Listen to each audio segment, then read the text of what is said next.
e glorificado no nosso meio, amém? Nós temos que dar toda a honra e toda a glória ao nosso Deus, amém? Glória a Deus. Efésios capítulo 3, versículo 14.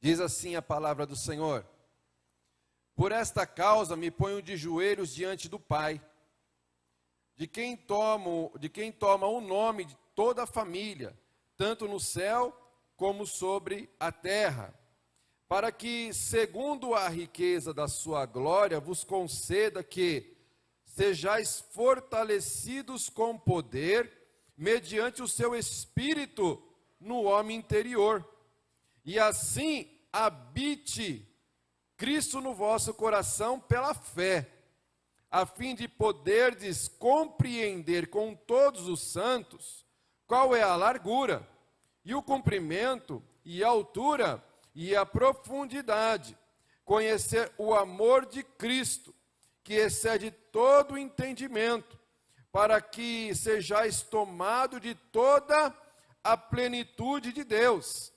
Ora, aquele que é poderoso para fazer infinitamente mais do que tudo quanto pedimos ou pensamos, conforme o seu poder que opera em nós. A Ele, só a Ele, seja dada toda a glória na igreja em Cristo Jesus, por todas as gerações, para todos sempre. Amém. Feche os teus olhos, mas não a sua Bíblia. Pai querido e amado, nós te louvamos e glorificamos e bendizemos o teu santo e poderoso nome nesta noite. Eu quero pedir, ó Deus, que o teu Espírito que é santo, que habita, meu Pai, nos nossos corações, em nossas vidas, possa nesta noite nos renovar, nos fortalecer, nos encher de graça, nos encher de sabedoria, para que a tua palavra, Senhor, venha falar aos nossos corações, tira todo impedimento, tira tudo aquilo que está atrapalhando, tudo aquilo que está tampando, ó Pai, os nossos ouvidos espirituais, para que nós não possamos ouvir a tua palavra. Joga por terra, meu Pai, no nome do Senhor Jesus, porque nós cremos, ó Deus, que o Senhor é poderoso para fazer infinitamente mais, além do que nós pedimos ou pensamos, segundo o teu poder que opera em nós, Senhor. Opera no nosso meio nesta noite, derrama da tua glória, derrama do teu poder, ó Deus poderoso, tenha liberdade, Senhor. Sim, meu Deus, tenha liberdade nesta noite de operar, de agir no nosso meio. Assim nós oramos em nome de Jesus. Amém. Graças a Deus. Pode tomar teu assento, louvando e adorando e glorificando e bendizendo o nome santo do nosso Senhor Jesus Cristo. Graças a Deus. Glória a Deus. Irmãos, eu tenho motivos para orar. Você tem motivos para orar? Pois é, nós temos motivo para orarmos. O apóstolo Paulo está aqui nesta carta aos Efésios, fazendo a sua segunda oração. Capítulo 1, do versículo 15 em diante, ele vai fazer uma oração para que a igreja recebesse conhecimento, sabedoria, revelação de Deus. Mas agora aqui nesta segunda oração, ele vai orar para que a igreja não seja só conhecedora da sabedoria de Deus, mas que a igreja seja praticante do conhecimento, e esse conhecimento, ele é baseado, ele é colocado, fundamentado no amor. No amor. E ele então faz esta oração, e é interessante que quando o apóstolo escreve esta carta à igreja de Éfeso, ele estava preso em Roma, já às portas da sua morte, porque o apóstolo Paulo foi degolado, e o apóstolo Paulo já estava ali nos últimos dias de vida, preso, mas ele escreve esta carta para a igreja de Éfeso. Ele não podia mais pregar na igreja, ele não podia mais ensinar na igreja, ele não podia mais evangelizar nas ruas. Mas uma coisa que o diabo não podia parar do apóstolo Paulo fazer, era orar pela igreja, era orar pelo povo de Deus, era buscar a presença de Deus em oração. O diabo tenta de qualquer maneira calar as nossas orações, fazer com que nós paremos de orar, mas o Senhor que estava com Paulo é o Senhor que está comigo e com você. Nós podemos estar passando pelas adversidades, pelas provações, pelas lutas, mas o diabo não vai parar a igreja de orar. Não vai parar. Não vai. E eu quero dividir aqui esse versículo 14 em 3 partes. Em 3 partes. A primeira parte, o apóstolo Paulo diz o seguinte: por esta causa. Nos fala de motivo. O apóstolo Paulo tinha um motivo para orar. Nós também temos motivos para orar. Oramos pelas nossas famílias, oramos pela nossa igreja, oramos pelo nosso pastor, oramos pelo trabalho, oramos para que Deus possa salvar a humanidade, oramos no dia de hoje para que Deus dê sabedoria, para nós votarmos de maneira consciente, para que o justo possa governar sobre as nossas vidas, porque quando o justo governa, o povo se alegra. Então que Deus dê sabedoria. Então nós temos motivos, irmãos, para estarmos orando e falando com Deus. Falar de oração é muito fácil. Quantos aqui já tiveram orações respondidas da parte de Deus? Creio que todos nós, se eu perguntasse aqui hoje, vem aqui contar rapidamente um testemunho de uma oração que Deus ouviu, que você fez e Deus ouviu. Tenho certeza que todos teriam um testemunho para contar aqui de orações respondidas da parte de Deus. Então, falar sobre oração é fácil. O difícil mesmo é orar. Já disse alguém que oração, ele gera suor, porque a oração é uma batalha. Oração não é fácil. Eu me lembro, irmãos, uma vez eu fiz um propósito com Deus de ficar 2 horas de joelho, orando e falando com Deus. Irmãos, quando dá 1 hora, você já começa, a perna fica dormente, aí você dá uma mexidinha na perna, dá outra mexidinha, e o teu corpo começa a espernear, o teu corpo começa a gritar. Mas eu falei, não, Deus, eu fiz o propósito de 2 horas de joelho, eu vou ficar 2 horas de joelho. Por quê, irmãos? Porque eu estava num propósito com Deus, e não é fácil orar. Orar é difícil, porque orar gera esforço. E o apóstolo Paulo tinha motivos para orar. Ele sabia, irmãos, que a sua oração seria respondida, porque ele confiava não só no poder da oração, mas ele confiava naquele que é poderoso para responder às suas orações. Irmãos, nós temos motivos para orar, porque o nosso Deus, Ele recebe as nossas orações e Ele tem poder para responder às nossas orações, porque Ele é Deus, Ele é o nosso Senhor. A base da nossa oração é a nossa fé, é saber que Ele está recebendo a nossa oração. Então, primeira coisa, o apóstolo Paulo está falando, por esta causa, ou seja, temos motivos para orar. Segundo, ele vai dizer, me ponho de joelhos. Então, por esta causa, os motivos, eu me ponho de joelhos. Fala de posição. E é interessante, porque quando nós vemos os judeus orando, e até a Bíblia nos ensina assim, quando a gente liga a televisão e vê lá nos muros de Jerusalém, os rabinos, os judeus orando, eles de pé ali, orando e falando com Deus, eles não têm o hábito, irmãos, de se colocar de joelhos. Eles têm o hábito de orar de pé. O judeu, ele tem o hábito de orar de pé. E por que o apóstolo Paulo vai dizer aqui, me ponho de joelhos? Primeiro, se coloca de joelhos, está dizendo de humilhação. ele está se humilhando na presença do Senhor, como diz a palavra do Senhor em 1 Pedro capítulo 5, se nós nos humilharmos debaixo da onipotente mão do Senhor, no tempo oportuno Ele nos exaltará. Então está falando de humilhação. Segunda coisa, quando nós falamos que estamos orando de joelhos, estamos falando de reverência.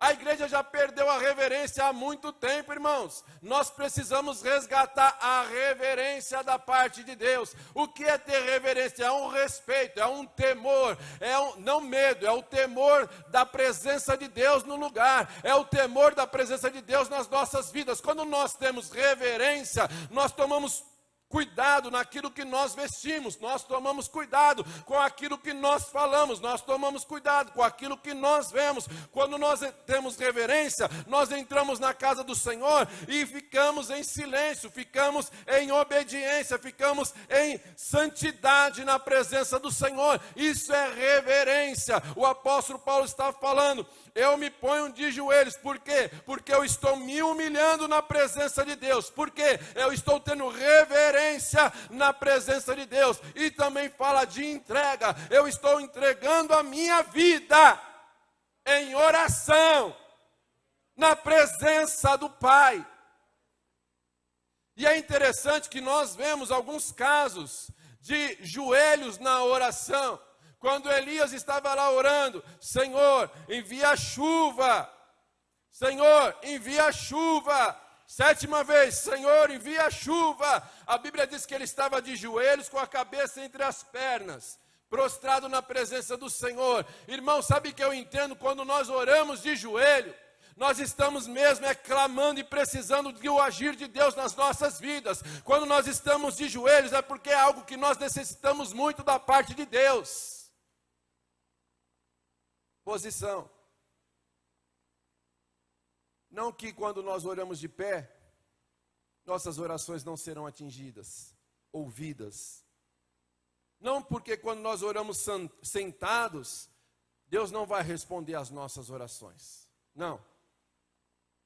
Não porque quando eu estou deitado, Deus não vai responder às minhas orações. Não. Não, Deus vai responder mesmo quando eu estou de joelho. Não, irmãos. A Bíblia não está falando da posição, porque às vezes eu estou de pé orando, mas eu estou com reverência, estou me humilhando, estou me entregando para Deus. Às vezes estou de joelho, mas estou dormindo. Eu me lembro de um irmão que foi numa vigília, ajoelhou para orar, acabou a vigília, foi todo mundo embora, e o irmão estava lá, de joelho, dormindo, buscando uma revelação do sonho, porque ele estava muito cansado, e ele dormiu de joelho. Irmão, não é a posição que Deus responde, amém? O que Deus responde é as nossas orações. Quando nós oramos, Deus responde às nossas orações. Glória a Deus por isso. Terceiro,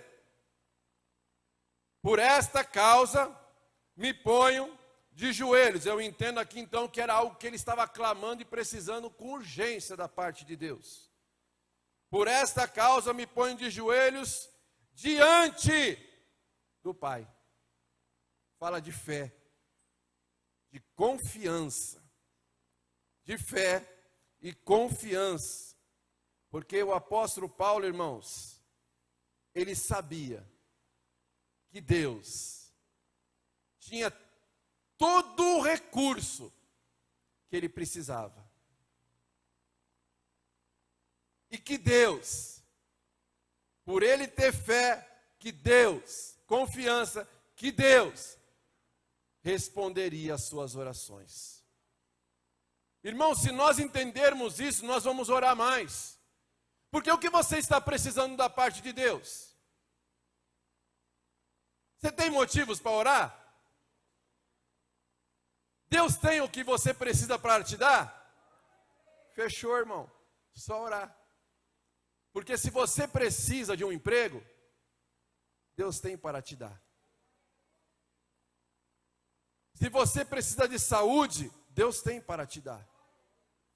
Mas nós precisamos orar e pedir para que Deus possa nos dar. por esta causa, eu tenho um motivo, Senhor, eu me ponho de joelho, ou seja, eu preciso muito, Senhor, que o Senhor me responda diante do Pai, porque eu sei, meu Deus, eu tenho esse motivo, eu me humilho, eu clamo, porque eu sei que o Senhor pode me responder. Glória a Deus, irmãos, isso que o apóstolo Paulo estava dizendo aqui nesse versículo 14, mas aí ele continua, versículo 15, de quem toma o nome toda a família, tanto no céu como na terra. Ele estava falando, igreja judia, igreja de Cristo.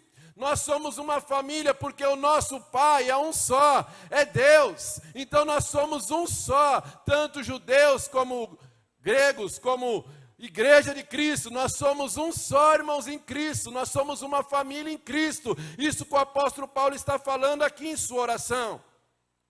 Para que, segundo a riqueza da sua glória, vos conceda. Ele usa essa expressão, segundo a sua riqueza de glória, em Colossenses, em Efésios, em Filipenses. O apóstolo Paulo sempre usava essa expressão, que Deus ele é rico na sua glória, que ele tem tudo à sua disposição para abençoar a sua igreja, para abençoar o seu povo. Por isso que o apóstolo Paulo, tendo essa certeza que Deus lá na despensa do céu, ele tem o que nós necessitamos. Então o que nós precisamos fazer é ir até ao Senhor em oração, pegar o que nós precisamos na despensa e glorificarmos ao nome do Senhor. É isso que o apóstolo Paulo está dizendo, Deus é rico. Na sua glória Ele tem o que nós precisamos. É só nós orarmos e tomarmos posse daquilo que Deus já nos deu. Deus tem todos os recursos que nós precisamos. E no versículo 17, depois nós vamos voltar aqui no 16 um pouquinho, mas eu quero só chamar a atenção no versículo 17 que diz assim, e assim, habite Cristo no vosso coração, pela fé. E assim, habite Cristo no meu, no seu, nos nossos corações. Essa palavra habitar no original, no grego, ela tem dois significados, dois sentidos. A primeira palavra para habitar no grego, ela dá o sentido de você estar numa hospedaria, numa casa de passagem. Você visita uma família, vai lá visitar seus parentes na Bahia, chega lá, vai dormir na casa dos seus parentes, mas você mora lá? Você está só de... Você vai para o interior, aluga uma pousada, dorme lá, mas você mora lá? Você está só de passagem. Então a primeira palavra para habitar é de passagem. Você não é de ali, você não mora ali, você só está de... E eu quero dizer algo para você, o Espírito Santo, ele não te visita. O Espírito Santo, ele mora em você. Ele não veio assim e falou assim, deixa eu ficar um pouquinho na vida do presbítero Fausto. Aí vai lá, fica uns dias na casa do presbítero Fausto, fica lá na vida do presbítero Fausto. Fala, agora deixa eu sair da vida do presbítero Fausto e eu vou para a vida do presbítero Walter. E aí depois sai, vai na casa do outro. Não, irmãos. Não, a segunda palavra para habitação no grego é de permanência. Deus ele não vai visitar as nossas vidas, Deus ele vai morar nas nossas vidas. Quando ele entra nas nossas vidas, ele não sai mais das nossas vidas. É como Paulo vai dizer, o selo foi colocado em nossas vidas, estamos selados pelo Espírito Santo, não tem mais como arrancar, não tem mais como tirar. O Espírito Santo, ele mora na minha e na sua vida. Mas agora o negócio aperta um pouquinho. Deus tem dado umas cajadadas aqui ultimamente. Mas eu vou falar manso, né? Para não ficar... Porque quando bate aí, bate aqui também, viu, irmãos? Depois a gente chora lá em casa. E o apóstolo Paulo fala que depois que ele pregava, ele esmurrava a sua carne para viver o que ele pregava. Mas não dá, irmãos, para o pregador ser mais do que a palavra, porque a palavra sempre é mais excelente do que o pregador.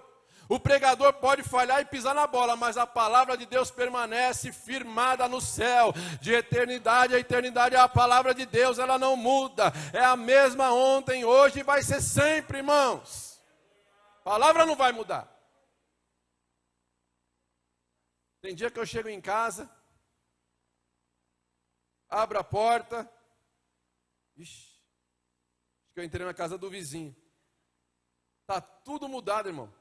É sofá de um lado, é televisão para o outro, é mesa do outro lado. Falei, meu Deus, não estava nada assim quando eu saí. Mudou tudo. Esses dias a pastora inventou de trocar o quarto de um lado para o outro. O meu com dos meus filhos, irmão do céu, foi 15 dias de peleja. Ela inventa e sobra para quem, né, irmãos? Só o sangue de Cristo. Sabe por que faz isso, irmãos? Porque a casa é dela. E se o Espírito Santo mora na tua vida e na minha vida, sabe o que ele tem que fazer? Mudar as coisas de lugar. Se o Espírito Santo ele mora na minha e na sua vida, ele tem que reinar nas nossas vidas. Por quê, irmãos? Porque é ele quem manda. A casa é dele. Se ele mora em nós e ele não está mandando, então não é ele que está reinando. Somos nós que estamos reinando, irmão. Mas nós precisamos nesta noite colocar o Espírito Santo no trono dos nossos corações e dizer a Ele: Espírito Santo, o Senhor tem liberdade aqui. O Senhor tem liberdade na minha vida, o Senhor tem liberdade na minha casa, o Senhor tem liberdade no meu namoro, o Senhor tem liberdade no meu casamento, o Senhor tem liberdade na minha família, o Senhor tem liberdade no meu trabalho, o Senhor tem liberdade aonde eu estou, Espírito Santo, é o Senhor que reina, é o Senhor que tem liberdade. Oh glória, eu sinto a graça dele aqui. Louvado é o nome do Senhor. Então o Espírito Santo não está aqui de passagem. É verdade que quando a igreja está reunida em adoração, tem horas que nós recebemos aquela visitação do Espírito Santo. Ou seja, é onde nós sentimos aquela graça do Espírito Santo, aonde nós percebemos que o Espírito Santo está mudando a atmosfera do ambiente, mas na minha e na sua vida, ele não está de passagem, ele está de permanência. Ele habita nas nossas vidas. Amém? Então agora nós sabemos aqui que o apóstolo Paulo já disse: por esta causa me ponho de joelhos diante do Pai. Por quê? Porque eu sei que o Espírito Santo não está de passagem, mas ele habita aí na igreja de Éfeso e ele habita na igreja da Porta da Graça. Então agora eu vou orar. E quais são os motivos da oração de Paulo? Ele vai colocar aqui os motivos da sua oração, que vai ensinar para nós a importância da intercessão na igreja. A importância de uma igreja que ora, de uma igreja que busca a direção de Deus. Irmãos, a gente sempre fala aqui sobre a igreja que orava. Obrigado, Senhor. Obrigado porque nós somos prósperos. Obrigado porque o Senhor tem nos dado boas vestimentas. Obrigado, Senhor, porque o Senhor tem nos dado saúde. Aí o Senhor fala para a igreja de Laodiceia: não. Vocês são pobres, miseráveis e nus. Ou seja, a igreja tinha uma visão dela mesma, que não era a visão que Deus tinha dela. Amém? Mas também pode ser o contrário, irmãos. Qual é a visão? Isso falou muito forte essa semana ao meu coração. Porque é forte, irmãos, o que eu vou falar para você.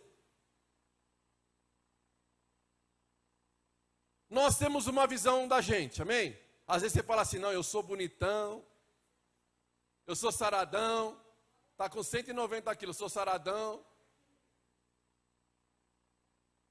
Está zoado, sou bonitão. Mas aí Deus olha para nós e fala assim: não é essa visão. Você está mal, eu vou abrir teus olhos e você vai enxergar que você precisa de um regiminho. Porque essa pandemia aí, o que foi de bom, né, irmãos, que engordou.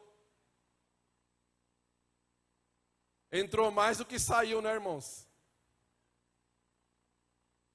Mas o que eu quero falar para você, qual é a visão que a igreja do século 21, qual é a visão da igreja contemporânea está tendo de Deus? Como você descreve Deus? O que Deus tem sido para você? Porque é isso que eu tenho pedido, eu tenho falado com Deus. Deus, qual é a visão que eu tenho do Senhor? Um banco que quando eu preciso de dinheiro eu oro para o Senhor mandar recurso?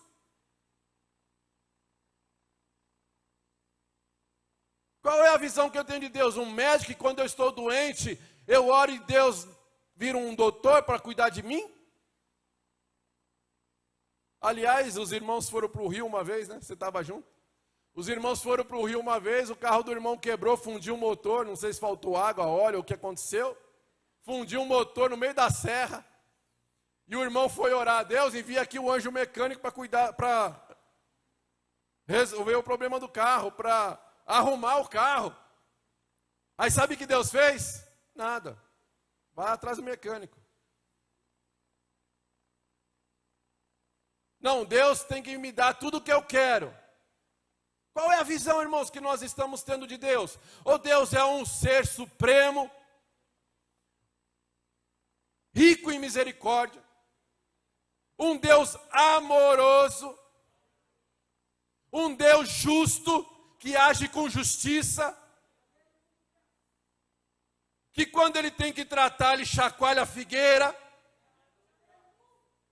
mas Ele chacoalha a figueira com amor, com misericórdia, mas Ele não permite que o torto continue torto, mas que Ele chacoalha a figueira para o torto se posicionar e voltar para a direção certa, para a retidão do caminho. Porque quando o povo de Israel, irmão, saiu do Egito, feliz, saíram do Egito, mas o Egito nunca saiu deles, irmãos. Nós muitas vezes saímos do mundo, mas muitas vezes o mundo continua impregnado nas nossas vidas. Nós não mudamos, Ele não reina nas nossas vidas, é nós que reinamos. Aí eles estão lá, Moisés subiu para a presença de Deus para orar 40 dias. Orou, Deus se revelou, se manifestou, não sei, irmãos. Que glória Deus revelou para Moisés lá no monte, mas eu sei que quando ele desceu a segunda vez, o seu rosto resplandecia. De tamanha glória de Deus estava sobre Moisés. Mas Moisés está no monte. Estava orando, falando com Deus, se enchendo de Deus. Irmão, quanto mais próximo a gente chega de Deus, menos a gente quer as coisas da terra. Mais nós nos ligamos nas coisas do céu. E aí Moisés estava lá, curtindo a presença de Deus. E Deus fala, desce lá Moisés, o povo descambou. O povo largou rapidinho a minha presença. Moisés desce. Arão pegou um molde de uma vaquinha, de um boi, bezerro, sei lá que diacho que era aquilo. Fez o molde, pegou ouro de todo mundo, derreteu, jogou no molde, virou o quê? Bezerro de ouro. Sabe por quê? Essa é a visão que o mundo está batendo de Deus. Deus é um bezerro, Deus é um boi, Deus é uma vaca. É essa a visão que eu estou tendo de Deus. Deus é isso aí para mim, é um boi. Aí Moisés vai confrontar Arão. Arão, que diacho é isso que você fez? É da minha versão o diacho, tá, irmão? Que é isso que você fez, Arão? Não, sabe o que acontece, Moisés? A gente pegou ali um monte de ouro, jogou no fogo, deu nisso aí. Mentira, irmão, ele pegou um molde. A Bíblia vai dizer que eles fizeram um molde de uma vaca, porque eles acreditavam que Deus era uma vaca. O Deus que tirou eles do Egito era uma vaca. O Deus que abriu o Mar Vermelho era uma vaca. Qual é a visão que o mundo está tendo de Deus? Se o mundo não está se achegando a Deus, é porque a igreja está falhando em mostrar quem é Deus. Não era nada daquilo que Deus estava se revelando para o seu povo. Nós precisamos mudar a nossa visão de Deus. Deus, Ele pode sim, irmãos. E Ele sempre nos abençoa. Sempre, irmãos, Ele vai nos abençoar. Mas nós precisamos aprender a nos relacionar com Deus. A nos relacionar com Deus. Qual é a oração, então, do apóstolo Paulo? Primeira coisa que ele pede em sua oração. Versículo 16. Para que, segundo a riqueza da sua glória, vos conceda que sejais fortalecidos com poder, mediante o Espírito, em maiúsculo. Não é o Espírito do homem, é o Espírito de Deus. No homem interior. Porque quando o homem interior está forte, nós vencemos as batalhas, nós vencemos as lutas. Mas quando o nosso homem interior está fraco, qualquer lutinha vira um lutão.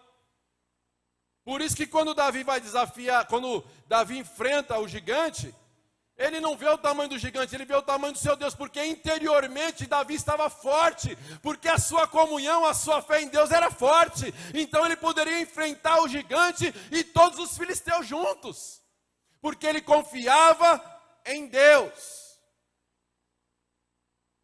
Então a primeira coisa que o apóstolo vai pedir para a igreja de Efésios, para a igreja de Éfeso, é a primeira coisa que nós devemos orar para a igreja do século 21. Para que a igreja seja fortalecida. Para que a igreja seja forte.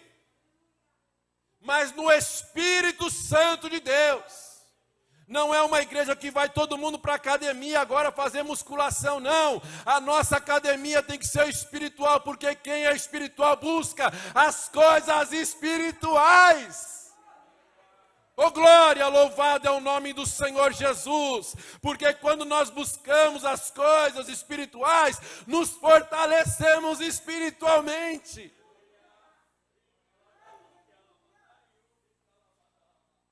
Os nossos sentimentos, as nossas emoções, os nossos propósitos, as nossas vontades, são conduzidas pelo Espírito Santo de Deus. Por quê? Porque a igreja está fortalecida em Deus, então a igreja vai ser guiada, conduzida, dirigida por Deus. Interessante que o apóstolo Paulo não vai orar assim: Deus, meu Deus, Pai de Abraão, de Isaac, Jacó, sai dele em nome de Jesus. Ele vai orar, irmãos, a Deus pedindo fortalecimento, mas ele não ora pedindo alívio para os seus problemas. Como nós pregamos semana passada do espinho na carne. Agora aqui já é um Paulo mais maduro, um Paulo já mais lapidado pelas coisas espirituais.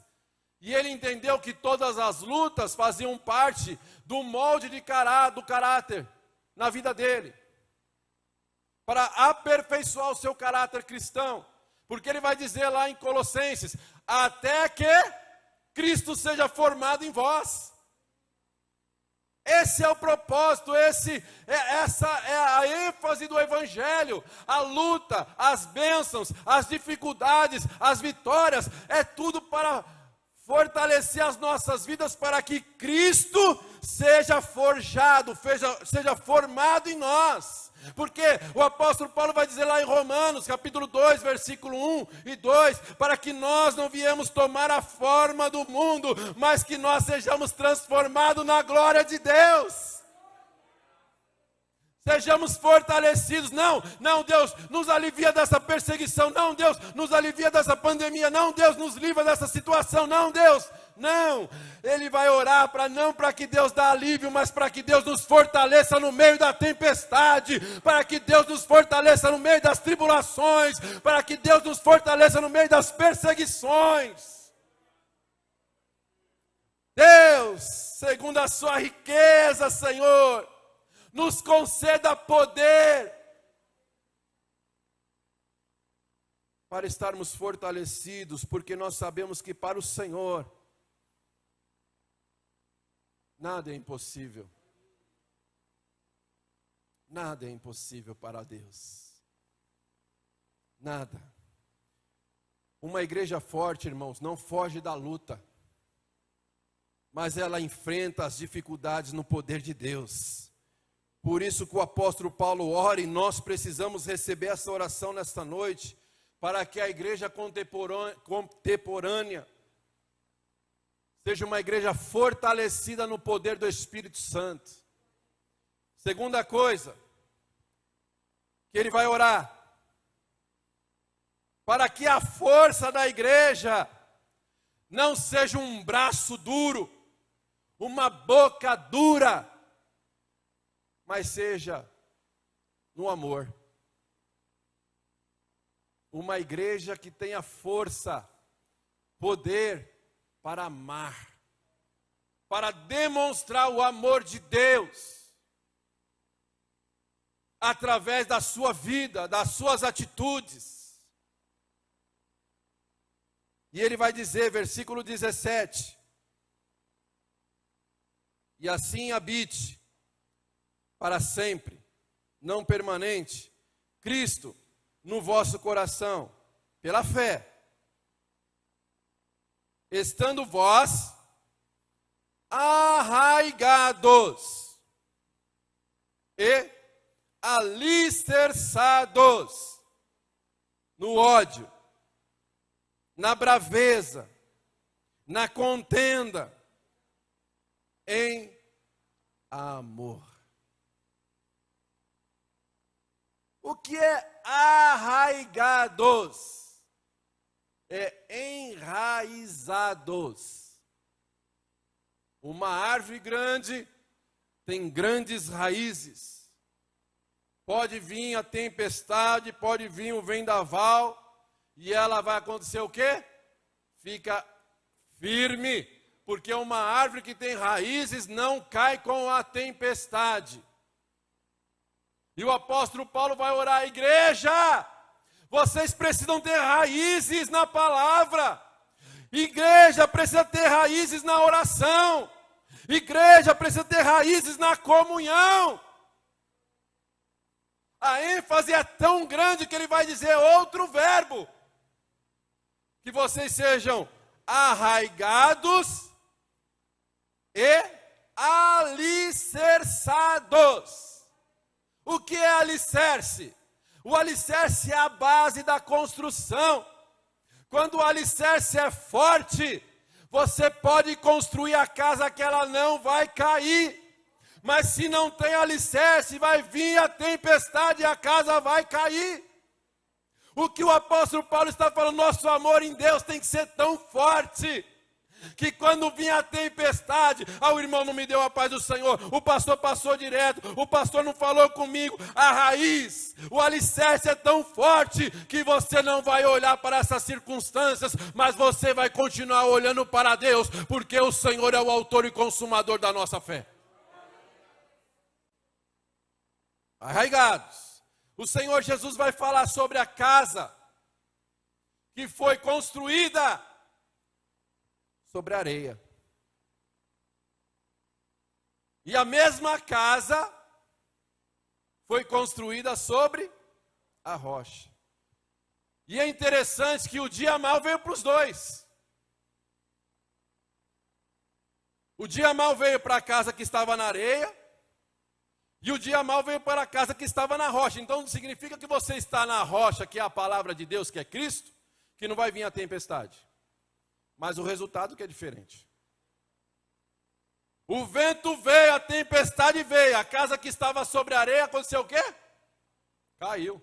A casa caiu. Foi daí que surgiu, irmão, esse ditado aí. A casa caiu. Mas a casa que estava na rocha permaneceu firme. Assim a minha vida e a sua vida. Vai passar a pandemia, vai vir outra situação, mas nós permaneceremos firmes, porque o nosso Deus nos fortalece em amor. Em amor. Nós temos raízes, irmãos. Quando eu vejo fofoca na igreja, contenda na igreja, ciúme na igreja, inveja na igreja, eu falo, meu Deus, cadê o amor da igreja? Porque a igreja que ama não fala mal do irmão, mas ora pelo irmão, mas não para que Deus venha quebrar. Vou pôr o falso no meu joelho. Deus quebra ele. Não, irmão. Deus alcança a vida dele com misericórdia, para que ele veja, Senhor, o que a tua palavra nos ensina, o que a tua palavra mostra. A igreja contemporânea precisa ser fortalecida, arraigada, alicerçada em amor. Em amor. Olha para o irmão que está do seu lado aí e diga, eu te amo, irmão. Amém? Você ama o seu irmão? Meu Deus. Quando eu era jovem, eu gostava que o meu pastor falava isso. Olha lá para o seu irmão que está do seu lado, que você ama. Aí eu estava lá da Fabiana, minha namorada, te ama, amor. Então, se você está solteiro aí, está do lado do prometido, da prometida, aproveita a oportunidade, irmão. Terceira coisa que o apóstolo Paulo vai orar ainda dentro do amor. E aqui é coisa do céu, irmão. Versículo 19. Versículo 18. A fim de poderdes compreender com todos os santos qual é a largura, o comprimento e a altura e a profundidade. Versículo 19. E conhecer o amor de Cristo, que excede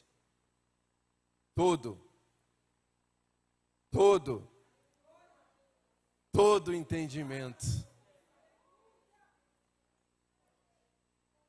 Dr. Russell Shedd vai dizer desse versículo 18, que quando Paulo fala aqui sobre a altura, a profundidade, a largura, o comprimento, ele estava falando sobre a cruz de Cristo. É ali na cruz que excede todo entendimento sobre amor, irmãos. Você que é mãe, você que é pai, ama seus filhos, que poderia, se possível fosse, às vezes dar até a tua vida no lugar do seu filho. Eu lembro quando o Babu era pequenininho, irmãos, ele estava com suspeita de rotavírus, e ele ainda tinha menos de um aninho, pequenininho, no hospital, e aí veio aquela enfermeira tentando achar a veia dele, e não achava, e espetava e não achava, espetava e não achava, espetava e não achava. Eu falei, meu Deus, tenha misericórdia, Jesus. Se eu pudesse, eu falei para Deus, Deus, se eu pudesse, eu dava o meu braço para o Senhor tirar aqui o sangue, mas não tem como, Senhor, me ajuda. E a enfermeira falou assim, ó, eu vou fazer o seguinte, eu vou deixar ele descansar aí um pouquinho, eu vou lá, daqui a pouco eu volto. Se eu não conseguir, eu vou pegar a veia dele na cabeça. E eu não sabia o que era aquilo, né, irmãos? Primeiro filho, novinho, a gente sem experiência alguma. Eu orei e falei, Deus, tenha misericórdia. Dê graça para que essa mulher encontre essa veia e não precise furar a cabeça dele. E ela foi e conseguiu de primeira, irmãos. Graças a Deus. Mas um pai e uma mãe que ama o seu filho, o amor de Deus excede todo entendimento que nós, seres humanos, temos de amor. O amor de Deus excede, irmãos, é muito maior do que o meu e o teu amor, irmãos. O amor de Deus é tamanha, que o pastor Russell Shedd vai dizer aqui, que quando O apóstolo Paulo está escrevendo isso aqui para a igreja de Éfeso, está falando sobre a cruz de Cristo. A cruz, irmãos, desceu lá no inferno para subir lá no céu. A cruz de Cristo desceu nas profundidades das trevas para tomar a chave da vida e da morte das mãos do diabo, para que pudéssemos entrar lá no céu dando glória a Deus e aleluia. A cruz de Cristo, na sua largueza, chegou lá no jardim do Éden, e chegou no cumprimento até a eternidade, irmãos. Então a cruz de Cristo revela o amor de Cristo. O amor do Pai para com a humanidade. Esse amor que excede todo entendimento. Ele vai alcançar todos os povos, línguas, tribos, raças. Ele vai alcançar todos, porque o nosso Deus, Ele não faz acepção de pessoas. Talvez nós não valorizamos algumas pessoas. Aliás, até falamos para esse aí devia morrer e ir para o inferno. Mas Deus fala assim, não, vou dar jeito nele. Vai ser um pregador da minha palavra. Porque o amor de Deus excede todo entendimento. Que amor é esse? O amor de Deus. Deus é amor. Quarto e último lugar. Versículo 19. Conhecer o amor de Cristo que excede todo entendimento, para que sejais tomados de toda plenitude de Deus. O que é ser pleno? Completo. O que é ser pleno? Cheio da presença de Deus, da glória de Deus. E é interessante, irmãos, que quando nós lemos aqui a carta aos Éfesos, a igreja de Efésios, Paulo ele vai falar que nós precisamos ser cheios da Trindade. Capítulo 1, versículo 23. A qual é o seu corpo, a plenitude daquele que tudo enche em todas as coisas. De quem ele está falando? Do Filho, de Jesus. Nós precisamos ser plenos de Cristo. Aqui nesse que nós lemos 3,19, nós precisamos ser plenos de Deus. Mas 5,18, ele vai falar que nós precisamos ser plenos do Espírito Santo. Não vos embriagueis com vinho onde há devassidão ou contenda, mas enchei-vos, sede plenos do Espírito Santo de Deus. Então ele vai dizer, nós precisamos ser plenos, cheios de Jesus, cheios de Deus Pai e cheios do Espírito Santo. Nós precisamos, igreja, ser cheias de Deus, cheios da presença de Deus. É a plenitude, porque não basta ser crente, é necessário ser cheio.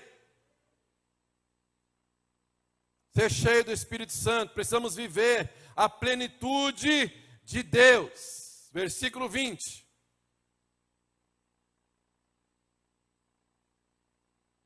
Ora,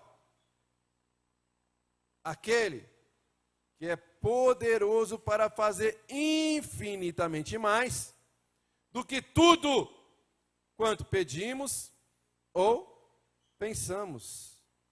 Meu Deus, tudo que pedimos com a boca, e às vezes nós nem pedimos, mas nós pensamos. Ele é poderoso para fazer infinitamente mais do que tudo quanto pedimos ou pensamos, conforme o seu poder que opera em nós. Por que opera em nós? Porque nós estamos plenos da presença de Deus em nossas vidas. Então tudo que nós vamos pedir para Deus vai estar alinhado com a vontade de Deus. E tudo que a igreja orar vai ser alinhada com a vontade de Deus. Porque aquilo que a igreja liga na terra é ligado no céu. Agora, se a igreja está discordando, se a igreja está em contenda, em confusão, em divisão, em discórdia, que comunhão há nisso? Que acordo há nisso? Por isso que não acontece. Mas quando a igreja começar a entrar no alinhamento com Deus, ou a igreja começar a ser cheia, plena de Deus, haverá um alinhamento. E quando a igreja estiver alinhada, a igreja vai orar na terra e vai ser ligado no céu. Porque haverá um ligamento, um direcionamento. Deus fará por nós, não somente o que nós vamos pedir, mas também aquilo que vai desejar o nosso coração, porque haverá um alinhamento. Por causa da plenitude do Espírito Santo em nossas vidas, haverá essa concordância com Deus. E só resta agora o versículo 21. Já orou para que a igreja venha estar cheia da plenitude de Deus, cheia do amor de Cristo, venha estar alinhada com a vontade de Deus. Ele vai orar no versículo 21, encerrando assim a sua oração. A Ele seja a glória na igreja em Cristo Jesus, para todas as gerações, inclusive no ano de 2021, para todo sempre. Amém. Só restou dar glória e agradecer a Deus, porque Ele já sabia que Deus tem tudo o que Ele precisa. E não só que tem tudo o que precisa, porque às vezes você sabe assim, né, irmão? Precisava tanto de 1 quilo de açúcar. Ali no mercado tem. Mas e agora? Você sabe que lá tem. Mas você tem que fazer o quê? Você tem que ir lá buscar, não é? O apóstolo Paulo sabia disso. Deus tem tudo o que eu preciso. Coisas, aliás, que eu nem imaginei. Deus tem. Eu estou orando, porque eu não sei orar como convém, mas o Espírito Santo intercede com gemidos inexprimíveis.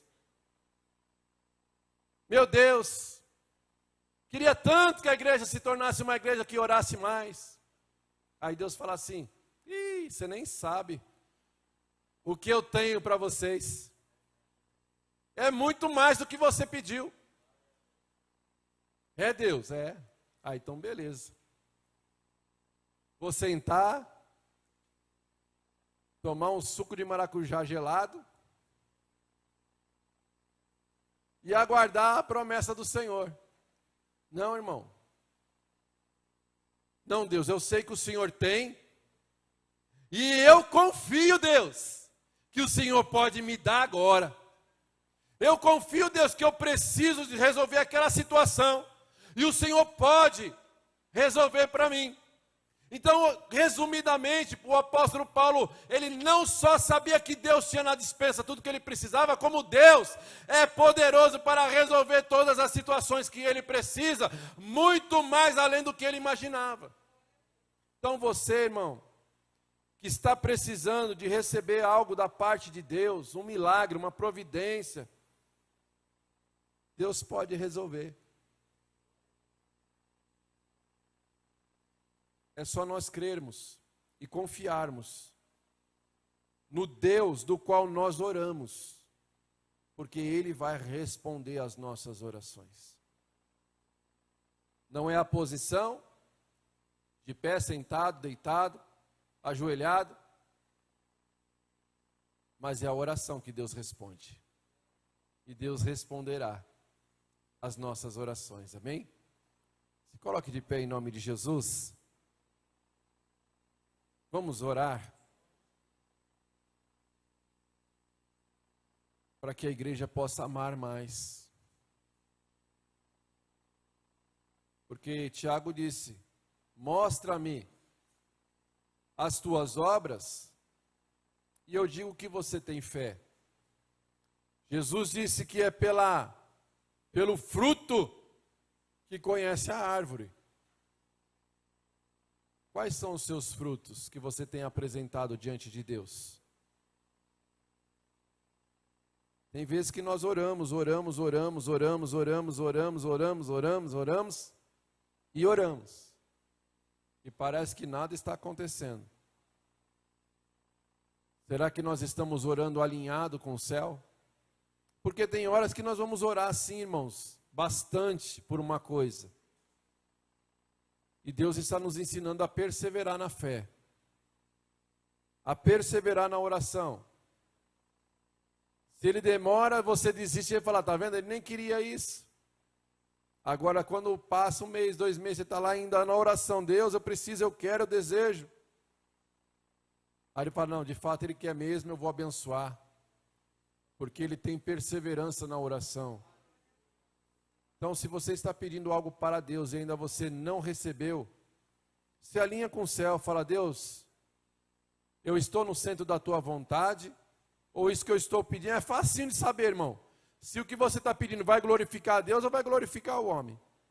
Aí você vai saber se o que você está pedindo está alinhado com Deus ou não. Mas a nossa oração agora, nesse instante, vai ser essa.